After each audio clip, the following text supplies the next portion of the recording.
પુરુષોત્તમ માસના અધિષ્ઠાતા દેવ ખુદ ભગવાન શ્રી કૃષ્ણ છે. આ માસની શુક્લ પક્ષની એકાદશી એટલે પદ્મિની એકાદશી.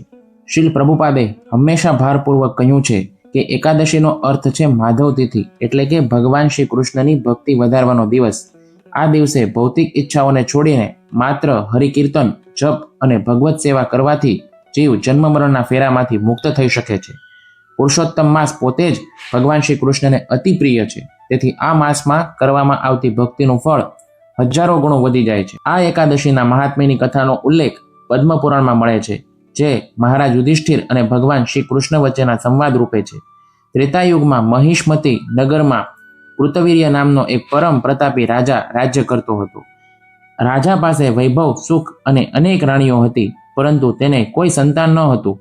સંતાન વિના તેનું આખું સામ્રાજ્ય તેને શૂન્ય સમાન લાગતું હતું.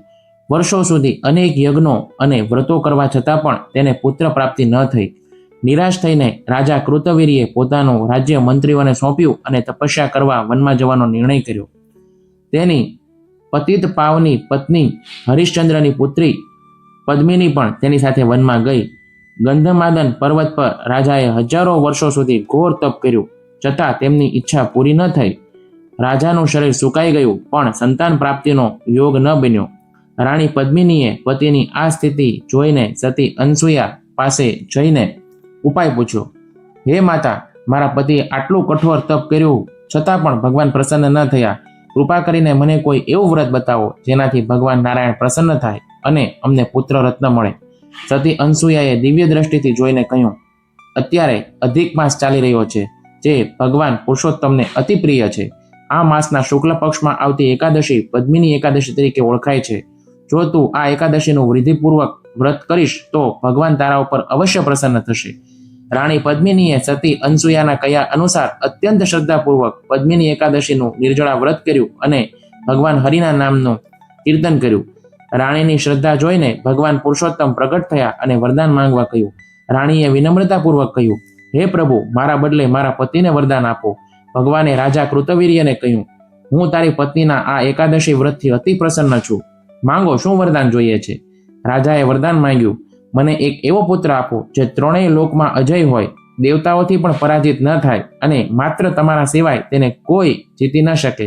ભગવાને તથાસ્તુ કહ્યું. આ વ્રતના પ્રભાવથી રાણી પદ્મિનીએ એક તેજસ્વી પુત્રને જન્મ આપ્યો, જેનું નામ કાર્તવીર્યાર્જુન રાખવામાં આવ્યું. તે એટલો શક્તિશાળી હતો કે તેણે રાવણને પણ યુદ્ધમાં હરાવીને પોતાની જેલમાં પૂરી દીધો હતો.